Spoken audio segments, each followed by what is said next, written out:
et bienvenue dans l'une de mes capsules AutoCAD. Je me présente Stéphanie Racine, experte en bon départ. Bien commencer ou peaufiner l'utilisation de votre logiciel, c'est vraiment ce que je véhicule au travers des trucs et astuces que je vous partage. Sans plus tarder, je vous invite à aller visiter ma page web au www.stephanie-cadastre.com. Vous y découvrirez certains boutons d'action qui vous permettent entre autres d'accéder à mes différents outils téléchargeables.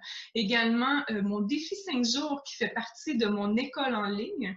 Donc, vous avez l'accès directement à mon défi 5 jours, vous avez l'accès directement à mon école en ligne et tout ça également vous donne accès à des formations gratuites ou payantes dans le but, évidemment, toujours d'optimiser votre méthode de travail sur le logiciel.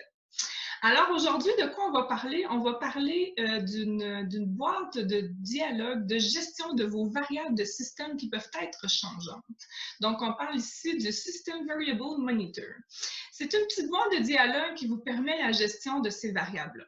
Donc, on le sait, une variable de système vous permet justement de faire des petits changements de valeur qui, elle, va toujours être dans le but de faciliter votre mise en plan de certains de vos éléments. Donc, c'est toujours dans le but de faciliter votre méthode de travail. Alors, je partage mon écran pour vous montrer un peu de quoi je parle.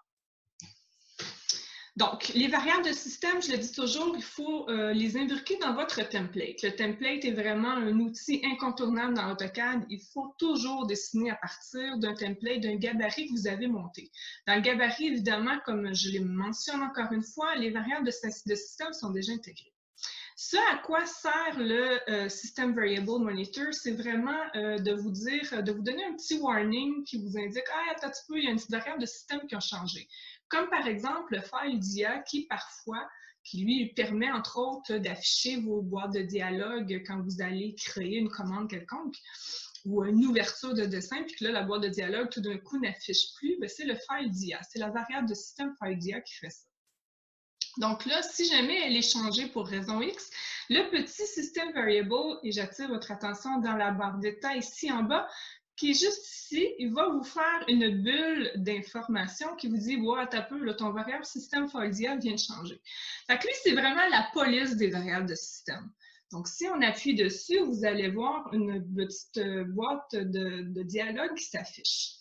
Vous avez ici, donnez-moi une notification quand une système de variable va changer et affichez-moi la bulle de notification. Donc, dès qu'il y a une variable de système qui change ou qu'il y a comme ici, par exemple, la statut warning qui là me dit que la valeur non préférable n'est pas indiquée et je vais vous l'avouer tout de suite, je ne sais pas pourquoi ça fait ça. Je n'ai pas encore découvert pourquoi. Mais par contre, vous pouvez venir ici peser sur le petit Help qui, lui, va automatiquement vous diriger vers qu'est-ce qui essaye de vous parler de tout ça. Là. Donc voilà, fait, quand on regarde, lui, il va nous expliquer en gros de quel type on parle. Il vous explique les autres valeurs qui sont... Fait, c'est comme s'il y avait une valeur courante qu'il ne comprenait pas. Pour chacune des variables de système, vous pouvez venir chercher le Help ici. Toute la liste que vous mettez là, c'est la liste que le moniteur, lui, va garder à l'œil. Donc, si une de ces préférences-là change, il va vous mettre un petit warning comme ça et vous afficher une bulle en vous disant une de vos variables de système a changé.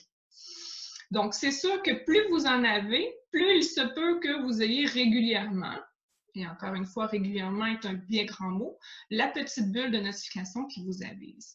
Pour changer cette liste-là, vous venez ici à Edit List. À partir d'ici, ce qui est intéressant, c'est que vous pouvez intégrer ou extraire des variables de système que vous n'avez pas besoin ou que vous ne voulez pas avoir une liste. Comme moi, le CDI, je n'ai pas le goût d'avoir un œil dessus, je n'ai qu'à retirer. Dans l'autre sens, vous pouvez voir qu'il y a énormément de variables de système. L'avantage qu'on a aussi, c'est qu'on a accès à toutes ces variables de ce système-là. Si vous avez du temps, vous pouvez regarder à quoi consiste chacune de ces variables de ce système-là.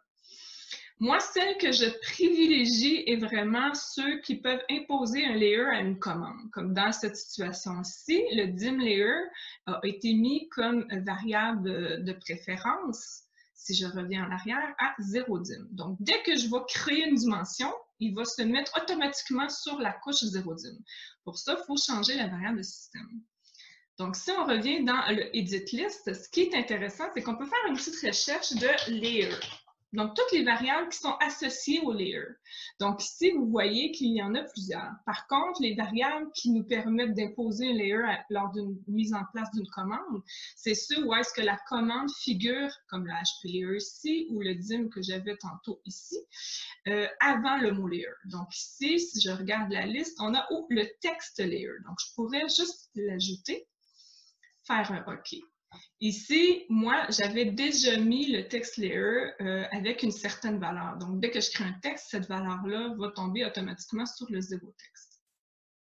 Donc, il y a comme plusieurs petites fonctions, mais en même temps, ça peut peut-être aider à générer certains bugs plus rapidement. Donc, quand il y a un bug, prenez le temps d'aller vérifier si une de vos variables, sa valeur a changé, puis comme ça, peut-être que ça va générer un peu plus de réponses à vos bugs.